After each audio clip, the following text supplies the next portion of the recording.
Hey, what's up everybody, and welcome to another video from the Keystone Financial Academy. My name is Elliot, and today we're going to discuss everything you need to know about credit repair. Before we start, be sure to subscribe so you don't miss any of the upcoming financial and investing videos. And if you enjoyed this particular video and find it useful, please do hit the like button right below. So let's talk about credit repair. The first thing that needs to be assumed is that your credit actually needs repair and your credit score needs to be raised. If all is well on your credit report and your FICO score is in the upper 700s or especially above 800, then you don't really have anything to worry about. Just keep doing what you've been doing. However, the national average credit score is 703, and that's rated as just good, not even very good. So clearly a lot of people need some help in this department. Before we get into actual repair techniques, it may be helpful to just review what will raise your credit score just from the debt management side of things. In an earlier video on credit and credit score, and there's a link down in the description below, I hinted at what the most important two items in your credit score are. If you focus on correcting just those two items, you can raise your score significantly without resorting to any actual credit repair. These items are the payment history and the amount owed, specifically the credit utilization ratio on revolving debt such as credit cards. So you need to do two things here. If you've had a few late payments in the past, do your best not to have any more late payments going forward, and over time you will see your credit score rise. The other action has to do with the credit utilization ratio. Do your best to pay down the balance on your credit card or cards and increase the ratio of the remaining balance owed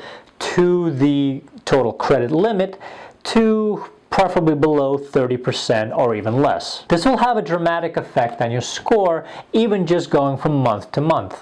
Okay, so that being said, let's take a look at the credit repair side of things. Credit repair is kind of a catch-all phrase that refers to three separate issues that need three different approaches to resolve. These methods can be easy, quick, and cheap, or expensive, long, and difficult. It really depends on what exactly is wrong. Keep in mind that there isn't one magic silver bullet that can improve your credit overnight. There's a certain amount of effort to even the easiest methods and approaches. So let's go through each of the problems and resolutions one by one. The first possible problem is errors in your credit report. These are the unintentional typos, misspellings, and other relatively minor discrepancies in your credit file. These can confuse somebody looking at your report and make them question its reliability and accuracy. These are by far the simplest to deal with and involves just reviewing your report and filing a discrepancy or a dispute to correct right on the CRA's website. If the basic information is wrong, they should be able to fix it. This category also includes outdated items that should have fallen off your credit report after a certain amount of years. Delinquent payments, for example, are removed after 7 years and hard credit inquiries after 2 years. This process should be automatic, but sometimes things get overlooked, and a clearly written dispute to correct this should take care of the problem. The second possible problem are fraudulent items in your credit report. These are typically credit cards or loans that have been opened in your name by identity thieves. They may look like legitimate accounts, but if you didn't initiate them, then they're classified as fraudulent. The first action upon discovering them is to place a fraud alert with all three credit reporting agencies and freeze all of the bogus accounts. There are many other follow-on steps to remove the bogus charges and fix your credit file, and that is detailed in a separate video I made about identity theft with a link down below in the description. Now, the process of cleaning up such fraud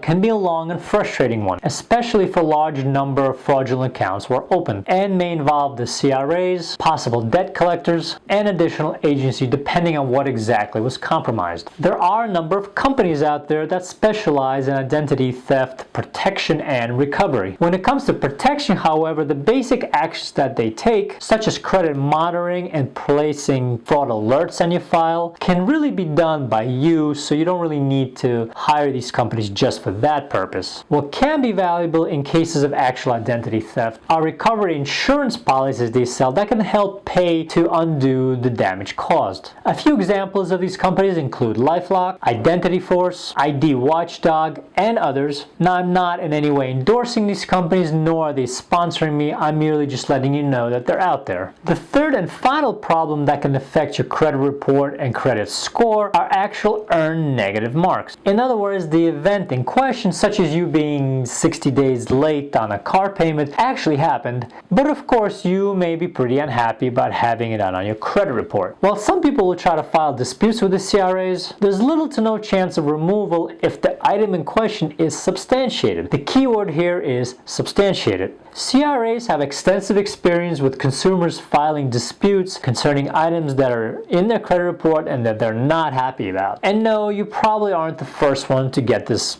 idea, so the CRAs can quickly tell if a dispute is frivolous. Disputes flagged as such may not even be investigated, so you have to have clear evidence that the item in question is false. That being said, unsubstantiated items do occasionally appear on credit reports and must be removed if the information providers cannot prove the derogatory mark belongs to you. The rule of thumb is very straightforward. If you know perfectly well that the mark against your credit is legitimate, don't waste your time by simply disputing it. There are other, more effective approaches. If it's an actual error or fraud and you can prove it, persevere and you will eventually be successful. Speaking of other approaches, there are a number of companies out there who can take on the job of repairing your credit for you. Some well-known ones include Sky Blue Credit Repair, Credit Saint, The Credit People, Lexington Law, The Credit Pros, and a few others, with again no endorsement implied here. So what can these companies actually do in light of the fact that you can't really remove accurate derogatory information against you? Quite a bit, it turns out. The first thing they attempt to do when you sign up and pay their fee is what we discussed earlier. They simply scrub your credit files for inaccurate information. That alone can fix a number of problems for some people. The main step, however, is talking to your creditors. This could be quite effective because even though the CRAs can't remove marks against you, remember they only report the information, not originate it, the creditors can certainly help you out if they're persuaded to do so. This fact really underscores how most people go down the wrong path here. They focus all their attention on Experian, TransUnion, Equifax, and they try to plead with them or threaten legal action, but they're barking up the wrong tree, so to speak. The CRAs don't really care specifically what's in your report. It's the creditors that added the actual content to your credit file that should be the focus of your effort to try to change it in your favor. Establishing a dialogue is actually the primary tactic used by credit repair agencies or attorneys when dealing with creditors, the IRS, or even just working a bankruptcy case on your behalf. Creditors have the power to discharge your debt completely, settle for partial payment, or dig in their heels and take you to court.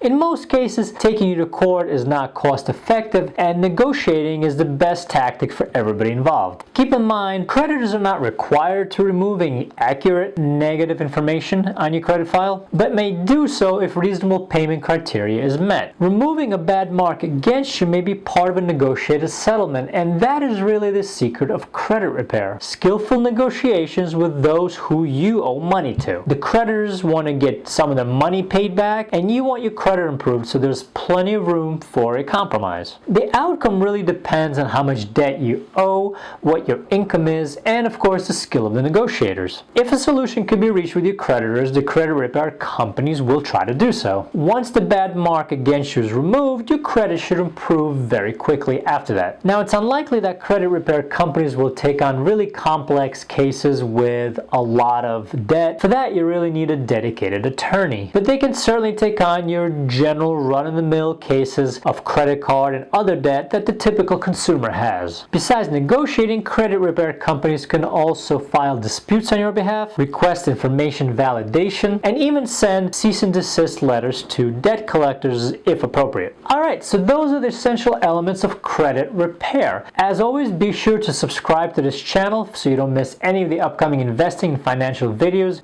And if you found this video enjoyable and useful, please hit the like button below. And also let me know in the comments what other topics you'd like to see me discuss in more detail. Thanks for watching, and I'll see you guys soon.